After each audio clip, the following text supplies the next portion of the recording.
If we are grateful, we are much happier individuals, and that's scientifically based.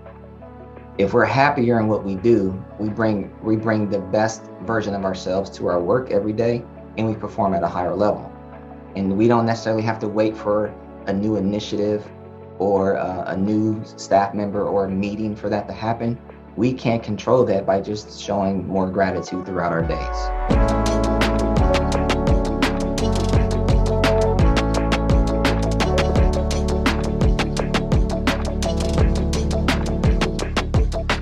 Well, welcome back, everybody, to this edition of Leading Through Unprecedented Times. I'm Tom Murray, your host, and I couldn't be more excited for this episode with my great friend, the one and only Dwight Carter. Dwight is the Director of Student Support Systems in the Eastland-Fairfield Career and Tech School District in Ohio. Dwight, my man, how you doing? What's going on, Tom? How you been, man? It's so good to see you. Thank you for coming on. Thanks for coming on this podcast. I couldn't be more excited because of the work you're currently leading in Ohio, the experiences, the things you're sharing, your expertise. I think it is going to be right up the alley for our superintendents and principals, those just leading the way in the midst of the pandemic. So let's go ahead and dive right in. So you are the Director of Student Support Systems. I have to tell you, I haven't heard that title before. So give us some insight. Tell us a little about where you are, the work you do, what that title even means in a given day. You've been a principal of the year. You've had so many different types of positions in leadership. I'm guessing this is the first time that title has shown up on a business card. So talk to us a little about that and the work you're doing, where you're at and what it looks like. Yeah, you're right. The first time this title showed up was on this business card. It didn't even exist in the district last year. Last year, I was actually an assistant principal at one of our campuses at Eastland Career Center.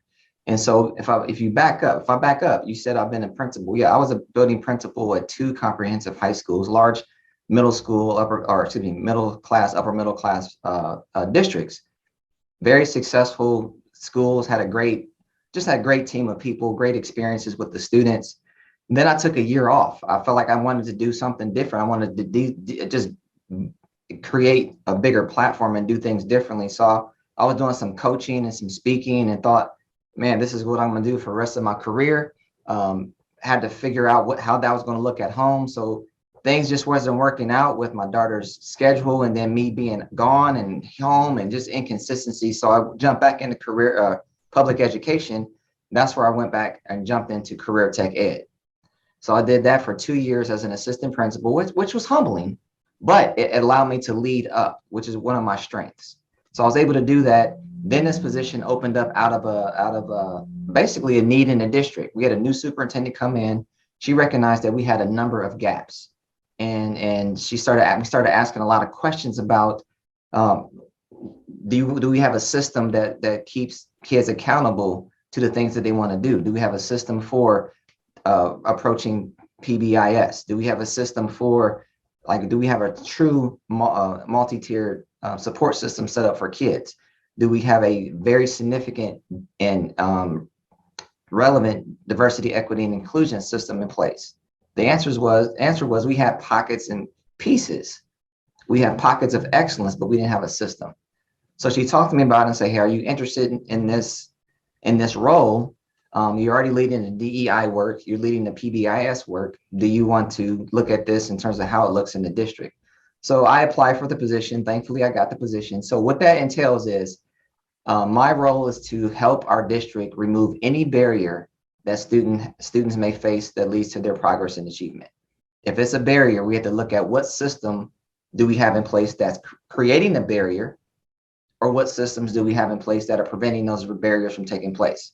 So it requires a lot of conversations with principals, with assistant principals. I still work with students, parents, teachers. I lead some professional development in our district as well. So it's a very broad position that is still, we're building the bridge. I'm building the bridge as I walk on it as we speak. So I really enjoy it.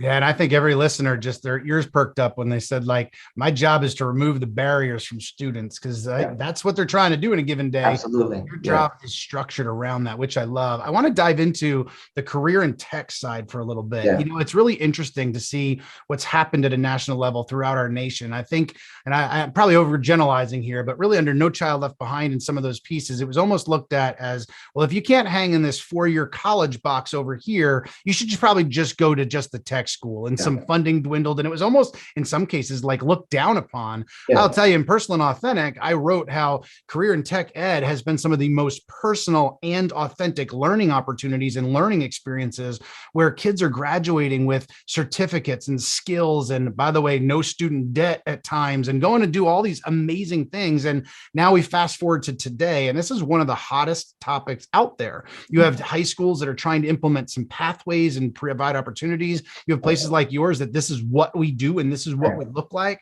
So talk to us about what career and tech ed, what it looks like, where you are, what are some of the student opportunities that are happening, just to fill us in on what it looks like each day. Yeah, so we're part of what's called a career tech planning district. What that means is this: we have 16 different associate or 16 different school districts that are our associate schools. So 16 districts, 17 high schools. What those districts do is that typically most districts can afford to fund a impactful career tech pathway, because like an auto tech lab, that's $500,000. That's an entire budget for some districts, or for some just an entire building. So our districts partner with us to provide the career tech education options for our students. So we have juniors and seniors that will apply to come to the career tech career centers. And when they apply, they have 36, 37 different options to choose from. So you talk about choice and relevance. And students are making one of the most important decisions of their lives in this time, which is to leave their home school to come to a campus they've never been to finish out their high school career. So students will typically come here, they'll take their academic classes here, and then they'll spend half of their day in the career tech lab. Or they can stay at their home school half the day and then travel here. But that, again, transportation could be a barrier for them. So about 98, 99% of our students are here full time, or with us full time. So they can take such labs such as welding, auto technology, electrical technology, pre-engineering, cybersecurity, medical office, pre-nursing, interactive media, graphic design, multimedia. So we have the gamut. So if you want what's considered the hard lab, where you're getting your hands dirty and you're building, you can do that. Or if you have the soft labs, not soft in terms of less challenging, but soft in terms of you're not dealing with the hard mechanical large equipment. You can jump into the creative side and you can create music, create graphics for industry. So it's just interest levels are abound in the career tech school. So we only serve juniors and seniors, and we have about, I'll say, close to 1,500 students in our district. Wow. And so what we're seeing now, and you brought this up as well, I say in the 60s and 70s, career tech was viewed as the school for AYOs to go to, all you others. If you can't cut it in high school and you're not going to college, and we don't want you to drop out, so just go to career tech. That has been so blown out of the water, I'll say, the last 25 years. We just have to get the adults to understand that this pathway has always been a viable option for every kid. And so one of the issues we find we have to face is students want to make the choice to do something different, but the adults in their lives are saying, I don't know, because they only know career tech what it was when they were a kid. Schools have evolved so much since then. So we have to really focus on communication and relationship building and empathy and understanding where they're coming from. Because again, they want their child to have a successful experience, but they have to be able to, we have to paint the picture, paint a vision for what their child can experience, and then let them fly, let them be free and try something new. Yeah, that's one of the issues. The other issue is, you pointed it out as well. We're at an economic crisis, in a sense, where students are looking at, like, some of our students, they experienced two economic recessions in their lives, and they saw the fallout of what happened at home. And it's like, whoa, I don't want that. And they're also seeing the college debt crisis. And it's like, I don't want to, 100,000, 200,000 or more college debt at the age of 22, 23 when I graduate. So they want to look at, yes, if I want to go to school or go to college, I can do that. But I can also start my own business in terms as an entrepreneur. I can go straight into the employment with a credential and certification that can then pay for my continuing education, or I can enlist in the armed forces. And we support and we really push out to our students. We want to help you with your next E, not your only E. And by E, I mean, as I mentioned, education, further education, enlist in the armed forces, entrepreneurship and starting your own business, or going straight to employment. We want to help students with that next E, and they can have multiple E's. They could do enlistment and employment, or enlistment and enrollment, or entrepreneurship and employment, and then lead to education. So it's not a final path. It's the next path, the next step in their path. Absolutely love that. I'm thinking about, I'm stuck on it for an example, cybersecurity. Yeah. And we process, talk about an industry that is thriving and continued double-digit projections and growth. Absolutely. With really high paying jobs, right? Yeah. And contrast that to a stereotypical, well, our definitions of success is a 4-year college, lots of debt, college degree, and saying, I want to do what I want to do with my life 4 years later, as opposed to, I'm leading something in cybersecurity, getting hired by so many different corporations that are out there at really high rates with no debt. I mean, what an amazing opportunity. Or talk about nursing, like you just said. I mean, look at the crisis in the pandemic. Nurses right now can work as many hours as they want, literally around the clock if they want, and talk about those authentic experiences and opportunities. I get so excited in this conversation because so much great work is truly happening there. So one of our themes for this podcast for this season is around resilience. And I'm also processing, as you're talking about, students working in a garage, students doing those kinds of things during the pandemic, and some really interesting scenarios that must have created. And so, this theme or this season is really about working through that adversity, facing that adversity, the resilience of our educators. So tell us a story about maybe a student or a teacher, somebody that really has been resilient throughout the pandemic in your world. Yeah, I would say, and you hit the nail on the head. Think about it this way. We are a career tech education district. That means kids come here because they want a hands-on experience. They want the relevant hands-on experience. You can't do all that we do in career tech online. It's just you can read or you can watch a video on how to troubleshoot to maintain the car, but it's nothing like doing it. You can watch a video on how to create a delicious meal and breaking down the ingredients to create a 4 or 5 course meal. There's nothing like doing it.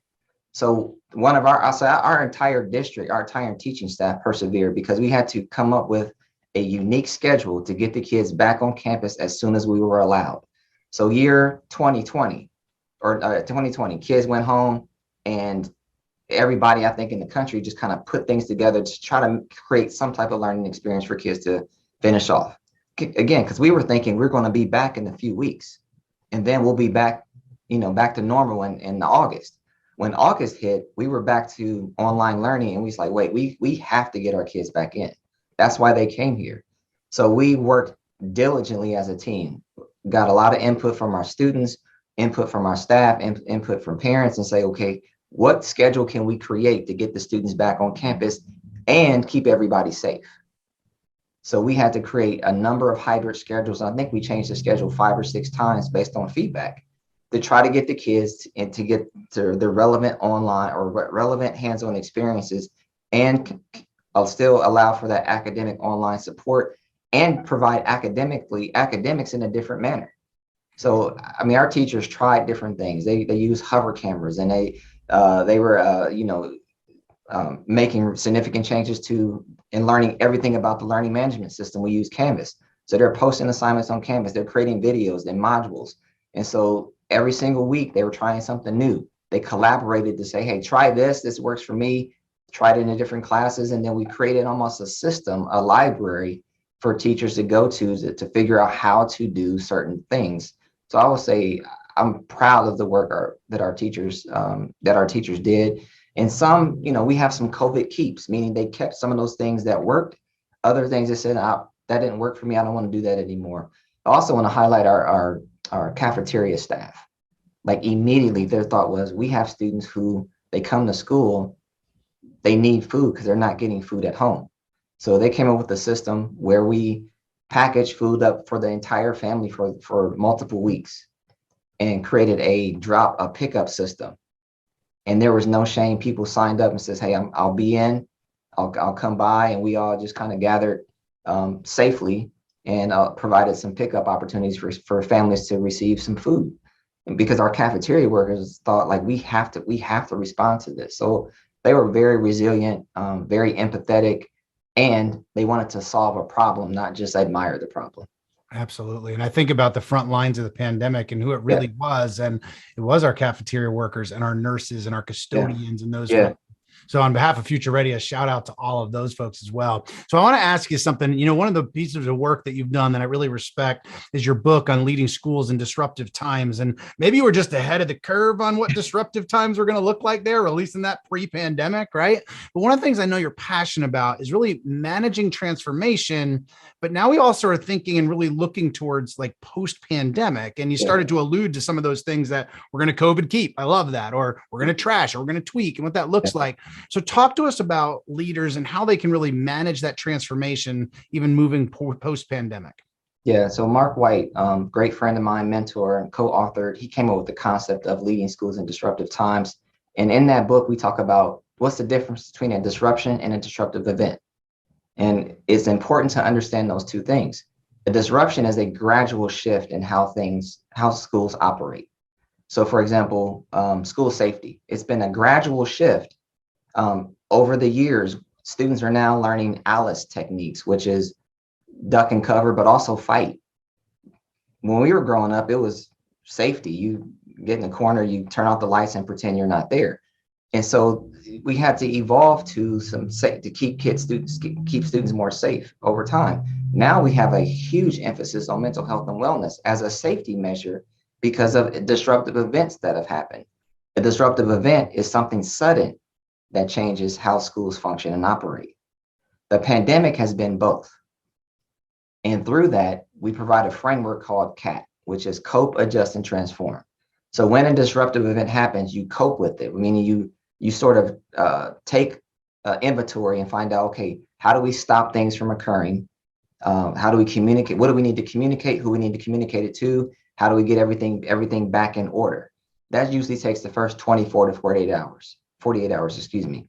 Then after that time, you start again. You continue to investigate, take inventory, talk to people, be visible. Again, take inventory, and then you start adjusting your practices to prevent that from happening again. That's usually a 3 to 4, 6 week period.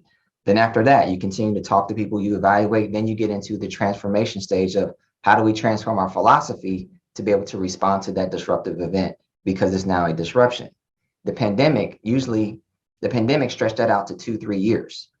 And then the final stage, like I said, is transformation. We're approaching the transformation page, part of that now, which is how do we change our philosophies, our practices, and our procedures to educate students in a post-pandemic world, to support staff in a post-pandemic world.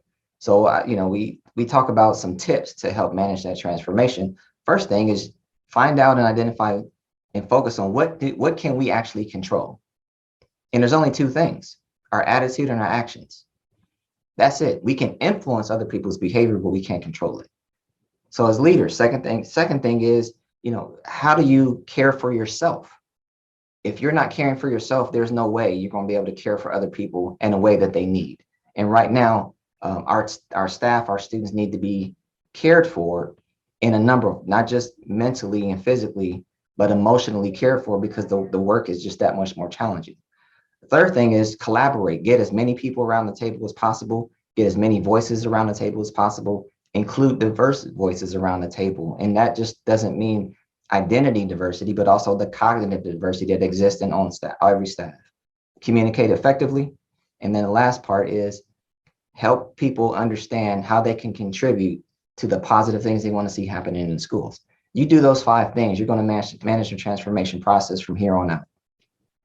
Absolutely love that. And man, could we, I'm processing all that as you're sharing it, thinking we could dive into that for hours and Yeah, hours. And yeah, I will give a personal shout out to your book on leading schools in disruptive times, because I think like that was such a great precursor for what people would be going through and how yeah, to truly manage that. But also now looking forward, how do we manage? What are those things that we do COVID keep? What are those lessons that we've learned? What are those things we often have to trash and so on moving forward? So I want to yeah, ask you about a couple more things. One, I will say, and I shared in my intro, you are a very good friend of mine, and you have really pushed my thinking in a lot of ways. We've had incredible heart to hearts around race, around equity, around so many different aspects of things that are truly hot topics right now. You've yeah, helped me change my lens and change the way I've looked at things by questions that you've asked, by things that you've given me to think about and to process from my own lens and the way I see the world. And so your view on diversity and how you define it and the way that you look at it is something that you talk about often, and really respect the way that you really look at it and come at it. So talk to us here. Obviously, in some realms, at some board meetings, this has become like that 4-letter word. Can't talk yeah, about that. We're not doing yeah, that. But yeah. obviously, we know that we've got an incredibly diverse set of students coming to us. Talk to us about your lens, how you frame that for folks, and what they can really think through. Yeah, if we think about where we are as a society and where education is right now, 79% of our educators are white. 52% of our student population is Black, Brown, Latinx, Native American, brown, Black and brown. So there's some shifts that have occurred, but that's also a complicated statistic, because if you think about our census, the census now has more options for people to choose when it comes to race and ethnicity. And so some people are now much more comfortable choosing multiple identities when it comes to race and ethnicity. So it doesn't mean that some races are diminishing and some are just growing exponentially. It just means people are taking their race and their race and ethnic and cultural identities much more seriously, and they have the freedom now to choose those things. What that does mean, though, is that cultures are really impacting and colliding in schools, just as we're seeing in society. And so we have to think about, as educators, are we creating the space for each student to be their authentic selves, and for teachers to be comfortable and educators to be comfortable and board members and ed leaders to be comfortable in being uncomfortable having those conversations about race and ethnicity, and inclusivity. And if I go back to 2020, our young people took to social media and became activists based on things that they said we can't keep experiencing these things. And educators immediately flock to resources. What do I need to read? How do I support my students in the pandemic that I don't have access to in my, like, they're not right in front of me, but they need my support. I need to learn from them. I need to hear from them. They need to hear from me. How do we keep moving forward? So post-pandemic, or the endemic that we're approaching, we have to look at, what does diversity actually mean in 2022? We have to look and celebrate the identity diversity that is a part of our fabric. And that is what you see on the outside. We also have to acknowledge, celebrate, and push for the cognitive diversity that exists when there's two or more people in the same space, because no two people are alike. Each person has a different perspective, point of view, ways of solving problems, skill set and strengths. How do we maximize that diversity so that we can work together to create a system that's truly equitable and accessible to each and every kid, and accessible to each and every adult that works in the schools? As leaders, we have to create the conditions for teachers to address problems that they see, bring solutions, and then we have to be willing to put some of those things in practices, because again, their cognitive diversity is why we want them to be on our team. So when we think about hiring people, think about those two dichotomies of diversity, and hire for, are people hungry? Are they humble? And then they're smart in terms of, can they read the room and then really connect with other people that aren't like them? That's key. We have to be able to connect with people who aren't like us, so that we can really create that sense of belonging, meaning people feel they're treated fairly, they're appreciated, they're affirmed, and that they're valued just because they're another human being, not because of their performance or lack thereof, but just because they're a human being. So that's something that's near and dear to my heart. If you strip all that away, what we're talking about is school climate and school culture. It's Yeah. that simple. Love that. And I'll say, if anybody's watching the video version, you're zoomed in on Dwight there. What you didn't get to see is I'm over here taking notes in the podcast. So that is like typical Dwight Carter in my world, as I'm learning things and I'm interviewing him and over here taking notes on some of those things. Is you literally just gave me additional things to process, to think about, to look in the mirror, to think about, how do I approach that as an individual, as a white male? How do I approach that in my work when I connect with others? And so I appreciate the depth of thought, but also just the reflective nature in which you provide that. So thank you. So here's another piece. When I think Dwight Carter, I think be great, because I think every email, everything I see on social media, every time we've interacted, every time I've seen you present or keynote, I'm seeing be great. Talk to us about what that means and why do you share it? So Be Great has become my mantra, and it's essentially 5 principles. So Be Great is an acronym. And I think about, and I said it earlier, I mentioned it earlier, is that the only 2 things we truly can control in this life are our attitude and our actions. That is it. When you strip it all away and boil down to those 2 things, we can influence other people, but we can't control other people. We just can control ourselves.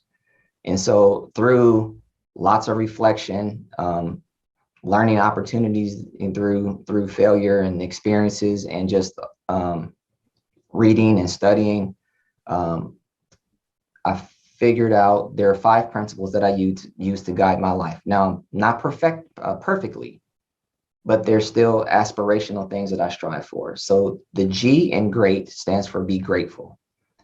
If we are grateful, we are much happier individuals, and that's scientifically based. If we're happier in what we do, we bring the best version of ourselves to our work every day, and we perform at a higher level. And we don't necessarily have to wait for a new initiative or a new staff member or a meeting for that to happen. We can't control that by just showing more gratitude throughout our days. The R stands for be relational. I think about James Comer's quote, no significant learning takes place without a significant relationship. Bottom line is, we're wired, we're created for a connection. That comes from having positive relationships. It doesn't mean they're perfect relationships. It just means they're positive relationships. The E stands for be enthusiastic. Now, initially, I thought that was all about emotion. I'm not a highly emotional guy. Like, I'm pretty even keel, but I'm still enthusiastic, because if you think about the root of the word enthusiastic, it's entheos, which means inspired. Boiled down, inspired, that means purpose. So to be enthusiastic, I'm referring to be purposeful and focus on why you became and why you do what you do. It's not about the accolades. It's about changing lives and impacting futures, making a significant difference in the lives of other people. And I'm also shifting that a little bit, or adding to it. It's like, I don't want us to be so tunneled on what's my why, that we ignore the life around us. And so we're multidimensional people. Our purpose can be too, and that has to be our guidepost. Is our purpose, is our why. That can look differently. And I've mentioned, I've been a teacher, athletic coach, a middle school principal, a high school assistant principal, speaker, coach, presenter, back to assistant principal. Now I'm in a district office. But I all those are tied to my why, which is I love to teach. I love to teach. And through teaching, I positively change lives and impact futures. A is be authentic, which has been probably one of the more challenging principles for me. And being authentic just means you bring your true, real self. What that looks like, that's a whole life journey.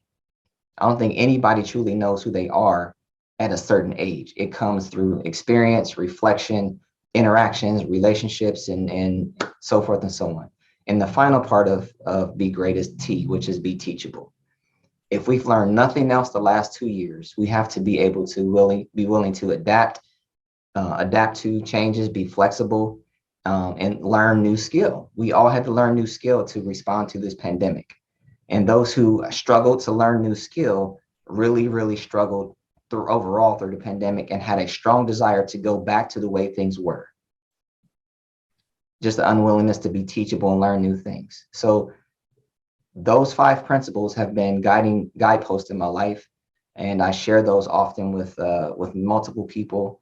Like one of the things that I started in my district, in my role is, like I said, part of it is wellness and mental health and wellness. So I send out a Think About It Tuesday message, and it's typically related to one of those 5 principles, and it's like a quick excerpt or a monologue, and then it's a video that kind of like supports that. And I just end it the same way: make it a great week or not. The choice is yours. Again, people can choose. We can choose our attitude. We can choose our actions. Everything else is, we can be influenced, but again, we can't control it. Yeah, absolutely. Love that. More brilliance from Dwight Carter on that end. And as a complete unrelated side note, the other thing that I would say is be great. You see, anytime I'm with Dwight Carter at an event, I will refuse to stand next to him, because the bow ties and shoes that this man wears and the classiness which he brings himself, I can't stand next to the guy, because yeah, that's just a complete side note to this, because you always, I mean, watching the video of it. Stop. Oh, man, looking snazzy. All right, my friend, I got one more question for you before you wrap up. Here we are 2 years into the pandemic. I turned on the news this morning. There's chaos in our world all across the borders. There's chaos in our schools, at our board meetings. But here's the flip side, and you've highlighted so much of us. There's also such greatness happening every single day. We have to choose our lens to see what we're going to see each and every day. So what is it that gives you hope right now? What gives me hope is something you just mentioned. There's so much greatness happening around us. Like every single day, there's a student, a staff member, an administrator, just going above and beyond to make somebody else's day. And so while, yes, things are chaotic, if we focus on that, that's all we see. Sometimes we have to stop and take notice of the little things that are happening every single day. Like, for example, my daughter had just a slight meltdown. She stepped away, centered herself, got herself together. And I was like, man, that warmed my heart. So that little thing gave me hope that she's going to have a great day, because she's choosing, and she's 9, she's choosing her day. Didn't have a great morning. Like I said, got herself together. She's like, I'm better now. I'm ready to roll. And we see that every single day. We see teachers who are giving students options in terms of the books they want to read. They're listening to students ask the question, like, how do we diversify some of the course offerings and the selections and the people that we learned about in class. I was at our auto tech lab this morning, and students are working on their independent capstone. And one kid he was cleaning his cylinders, and I said, what are you doing? He's like, well, I'm just degreasing it because they're going to repair it, and then we're going to paint it green. I'm like, green? Why? He's like, we have a 1983 Camaro on the back. So they're working on an independent project. He was so driven and focused on that project, all because, and that's what he learned the last 2 years. So he was passionate about it and doing some really hard, dirty work. But to him, it's a passion project. So that I left very hopeful about our future and about the offerings that we provide for our students. Yeah, I couldn't agree more. Dwight, thank you so much for sharing your brilliance, your passions, your energy, your insight, your lens with us today. That is Dwight Carter, everybody. Dwight, thanks so much for being here. Appreciate you, Tom. Take care, buddy.